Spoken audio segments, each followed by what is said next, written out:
FM. We're also streaming from the SuperTalk Mississippi app, and of course you can always find us too on your local SuperTalk Mississippi radio station, and you can watch Good Things. We are on your computer or your mobile device. Just head on over to SuperTalk TV, and we keep hearing good news happening in Rolling Fork, and we're just going to keep sharing that with you. Today we got a wonderful story happening with the Rotary there. Joining us is the Rolling Fork's Rotary President, Reid Carter, and also Mr. Danny Brunt, who is in the studio with us to share some of the ways that you guys have been working diligently since the terrible day of the tornado there in Rolling Fork. So welcome. Welcome, Reid. Glad to be on. It's glad to have you here. It's glad to have you and Mr. Danny here, and it's just a whirlwind, and I love what we get to do here on Good Things is to share all the good stuff that's going on. And me and Mr. Danny were talking about how so many people have showed up for Rolling Fork, and the Rotary is no different. So, Reid, kind of share with us how the Rotary has positioned itself to help its local community. So, yeah, in Rolling Fork, our club is a small Rotary club, and I'm a young Rotarian and didn't really know how much Rotary could do until after the storm. And the day after the storm, at 8 o'clock on the 25th, there were Rotary showing up in Rolling Fork in full force to help out. And since then, Rotary has done amazing things. They've identified a ton of projects, roofing jobs to do, trying to get houses back in shape for people to live. There were disaster aid groups that came in, Disaster Aid USA, several Rotarians and clubs from all over the country that came in and helped at distribution centers and volunteered cleaning up, rebuilding, tarping roofs. We are extremely thankful for what Rotary has done in Rolling Fork. That's definitely made a difference. And every little bit difference helps. And Danny, I mean, Reid may be a young Rotarian. How long have you been in Rotary there in Rolling Fork? Well, Reid. I've been in Rotary since I got out of college in about I guess I probably started in Rotary in about 2020. So a couple of years, and then I got thrown into presidency. And so, but I've really enjoyed it and really enjoyed working with Danny and Mark DeBias, who's our district governor, who's done a wonderful job with raising funds and identifying projects. And then Mark took on more of the district governor role, and Danny jumped in as the disaster aid chair and has done a phenomenal job at organizing projects and working with contractors, inspecting the work that's been done. And we're super thankful for what Mark and Danny have done. Danny, when you got into Rotary, I'm not sure when that would have been. About 34 years ago. That's what I was thinking. Maybe you were a little more seasoned than Reid in the world of Rotary. Did you ever think that it would have to show up for your community in the way it has after the tornado? Well, Rotary, over the last few years, I have come to realize that how much Rotary shows up. We showed up, for instance, for the Jackson water crisis and handed out water filters and bottled water and all over the city of Jackson. So Rotary shows up in tornadoes and various things all over the country. Somebody, our district governor told me one time that shaking hands with a Rotarian is like shaking hands with 1.3 million, because there's that many of them around the world, and their main objective is to serve. We're not political. We're not religious. We're there to serve our fellow man. So. And every community in Mississippi has a Rotary, if not in it, near it, correct? Near it. We have 44 clubs in our district. 44 clubs, about 1,950 some odd members in those 44 clubs, from Highway 82 all the way down, I think it's to Highway 98 in southern Mississippi. So right across central Mississippi, we've got about 44 clubs. So what does it look like for the Rotary there in Rolling Fork now? Obviously, there's been huge inroads in terms of building back. There's been a lot of positive sort of moving forward, but there's still a lot of work that needs to be done. So where in terms of like helping the community now is Rotary sort of positioned? Reid, you may want to share. Yeah, so we have done numerous roofing projects, and we have donated a substantial amount of money to Rolling Fork Rising, who is a Christian organization that is, their goal is to put renters back in homes. So I think about 70% of Rolling Fork's population is renters. And the landlords are not building back because it's not economical. They can't, for the cost to build, for what the rental rates are around here, it does not work. And so what Rolling Fork Rising is doing is they are planning to build as many houses as they can as funds come in to give renters a chance to buy a home at a very discounted rate, and they snowball that and build it. They're trying to build lots of houses. They've got 17 lots, and so that's one thing that we have participated in, and then we've put on several roofs, windows, doors, siding, fascia boards, just kind of putting houses back together, and we will continue to do that. Rotary, Mark DiBiase raised over $250,000 for our community, and most of that has been spent. And we could use another. There's no end in projects that we could do, and so as long as we keep getting funds, we will keep continuing to rebuild the town. And so far, it's been a wonderful thing, and we've made a large impact in Rolling Fork.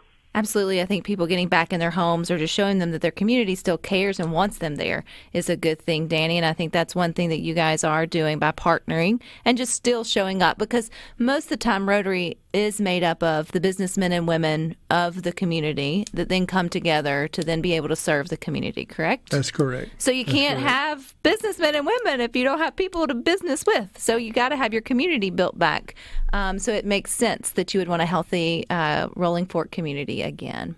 Keep in mind that if you believe what's on social media, they say that 78% of Rolling Fork was either destroyed or damaged. And that meant that what I found out is that meant that some people lost a job and a house and a car, or they may have lost all of that. All of a sudden, they didn't have anything anymore. And so a lot of people have a long way to go. How can those listening to Good Things now, Danny, Reid, still help with the efforts there in Rolling Fork, or help with the Rotary there in Rolling Fork and what you guys are doing? Well, the biggest way is money to the Rotary Foundation, 200 Agency Burn, B-U-R-N, Ridgeland, Mississippi, 39157. We're down to about our last $15,000, and we could easily spend. Reid commented that we had spent somewhere around $250,000. We could use that much more easily. And keep in mind, there's no overhead with Rotary. We don't pay anybody to do anything.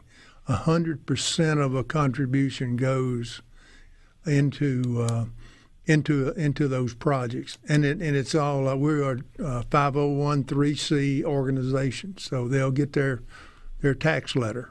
So, and your contribution helped build back a home, build back a community, put a roof back on, or any of a million other sort of projects that you guys have. Reid, what would you say to those listening in terms of wanting to get involved in Rotary in either way, whether it's a donation or just in their local Rotary? They may be voluntold to do something like you got to do as president, Reid. Yeah, so it's Rotary has made a great impact on our community, and so if there's any way that you could get involved in a Rotary club, if you have a volunteer group that you're associated with, there's several people that are organizing volunteer groups to still come work in Rolling Fork. There's tons of work left to be done, and so if you are not affiliated with Rotary but want to volunteer, or know of volunteer groups that want to help out, you can reach out to First Baptist Church of Rolling Fork. I know they do a wonderful job of organizing volunteer crews. If you want to donate to the Rotary Foundation, I second what Danny said. It's that would be a wonderful way. And we're running low on money, and we've got several projects in mind that would make a large difference for people in a lot of need that still haven't. There's several people in our community that were way underinsured. There's still a lot of good to be done there in Rolling Fork, Reid, and the Rotary is definitely a way to do it. Thank you so much for your time. Danny, we're going to keep you. We got a few more good things to talk about coming up next. Mississippi radio station. And don't forget, you can watch us. We are on your computer or your mobile device. We are continuing our conversation with Danny Brunt. He is with the Rotary. Obviously, he is the Rolling Fork Disaster Relief Chair with the Rotary, but he's also an artist. So I've been told to ask you, Danny, do you still paint? Oh, yes, I still paint. You still paint. Okay, so I know those that probably know you well or know you best know that you have a history as being an artist and a painter, but I don't. So where did this love or affection for painting, where did all that begin? Well, it began in I guess about the 7th or 8th grade, and my mother realized I could draw, and so we began trips back and forth to Starkville. We lived at Ackerman at the time, and we began art lessons. She did that. No telling how many miles that woman drove taking me to art lessons, but that's where it started. And I tell people, it's almost like an addiction. If I'm not thinking about it, painting, if I'm not painting, I'm thinking about it, or I'm looking at the next subject matter. Something is in my brain about painting, and primarily watercolors is what I do. And do you remember the first thing that you painted that you were proud of, Danny? Well, I know that one of the first things that I drew and was that I remembered was for the 20th Century Club there in Ackerman. I won, I think I won first place. I had a little robin sitting on a fence post, on a snowy fence post with a snow scene behind it. So that's one of the first things I remember. Do you still have it? I do have it. Those are special things. So whenever it sort of grew into, or your passion for painting, when did you start? I mean, I know over the times you have sold your art, you have done commission work and all the different things. So when did that hobby become, I guess, kind of like a professional passion? Because you've also had a professional career that you just retired from a couple years ago. So how did you mix the two? Well, the ability to draw actually got me hired. Because I went in and with Ivy Mechanical out of Kosciuszko, and I interviewed, and they asked me about could I be a draftsman? Mm-hmm. And I said, well, sure. Now, I had taken a little drafting in college, but not a lot. And then a few weeks later, they called back and wanted to know if I could be an estimator, and I said, well, sure. And I get hired. But anyway, I used that and went on into project management and had a lot of opportunities with that wonderful company in Kosciuszko, and but then have just always for the last 40 to 50 years, it's just as I mentioned, it's just been a passion, and I have been in one or two. I've been at Brown's, was there for several years. Now I've got a website, DannyBrunt.com. Mm-hmm. And it's got a few things on there, but I'm continuously painting. Continuously paint. What are you painting right now? I am actually painting a. This won't sound too exciting to you, but there's a not about a mile from my house. There in the curve of the road, there's an old hog pen with an old building on it, and in front of that hog pen is a cotton, it's actually a cotton field that has been chopped. So you don't see anything but about the 6 or 8 inches of those cotton plants. and in the background you see that old hog pen and those cows and things behind there. So things like that just catch my attention from time to time. So, will you go out there and set up and paint like on site, or is that something that you take a photograph of or a memory photograph, Danny, and then come back to your workplace and able to paint it? Oh, I take photographs. Sometimes Rebecca, I'll go back with photographs that I took 5 or 6 years ago. I'm continuously going through those, and I may have taken them 5 or 6 years ago, and I'll go back and pull one and start. So it's just something will just ring a bell that I need to do it. So it feels like watercolor is one of the harder mediums to work with. It's runny. Like you can mess it up really quickly. Why did you gravitate towards it? What was it about watercolor that stuck out to you? Probably some of my earliest instructors. I took art at Holmes Community College in Goodman.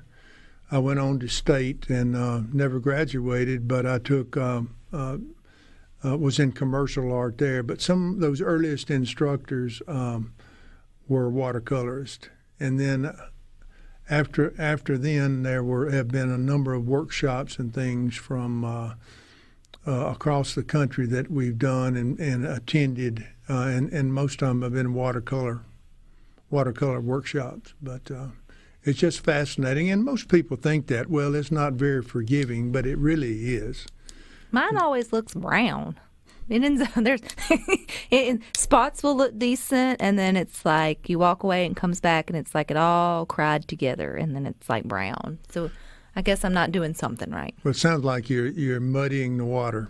Well, I've been told that a time or two in my lifetime. But I do feel like watercolor is one of those that your kids get introduced to first, because it's kind of like a less, parents aren't as scared of like the watercolors in terms of on their furniture or wherever it may be, and they can tend to paint with it a little bit easier.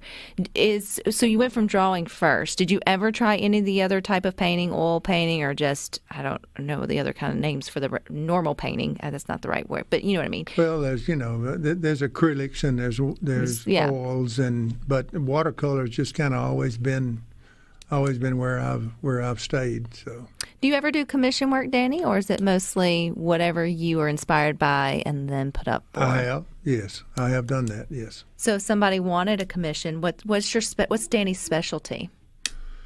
For some reason, architecture. For instance, the old homes at Natchez or Vicksburg, or those kinds of things really there was they're special. Is there something that an old building that you haven't had a chance to paint but that you want to paint? Well, next up on my schedule is a neighborhood scene from Natchez down near. Marilyn and my wife and I had the opportunity to stay at the Burn, the bed and breakfast there last year during a Rotary convention, and part of what I did while I was there was get out in the neighborhood and take photos. So those are coming up. Those are coming up. Yep. I love that you have kept your passion for painting. Obviously, you're a talented artist. Not everyone who has a passion or enjoyment for drawing or painting can be at that level. But I feel like for some reason, adults usually fall off the wagon once they get out of high school or college of those things that brought them joy. You've kept it for decades later. What do you say to those that enjoyed painting or drawing at one time, but maybe let it go? Just keep the course. There's no. Some people will tell you, when I first started, I thought there was a certain way I had to do things, but I learned soon after, throughout my life's experience, there's really not a wrong way. There's your way, whatever that is. Some people may take pure color and put pure color squirted out of a tube right on paper and start Some may start with something that looks a lot more watery than that, and just build on that. But so there's really no wrong way. It's your way. So. And if you love it, it doesn't matter if you ever sell anything. The point is you should just be able to express yourself in the art that you enjoy at any age. And my wife asked me, "What are we going to do with all these paintings?" I said, "Well, we're going to leave them to the family." So. Or sell them, put them up, and somebody else may want them. If someone wants to see your work, purchase your work, or maybe commission you for a watercolor, Danny, where do they go to do that? Well, go to DannyBrunt.com or email me, DannyBrunt321@gmail.com, or call me at 601-942-0652. All righty. Well, Danny, we appreciate your time here, all that you're doing with the Rotary, but also the fact that you're a wonderful local artist we got to know today. So appreciate that. All right, you stick with us. We got more for you coming up next.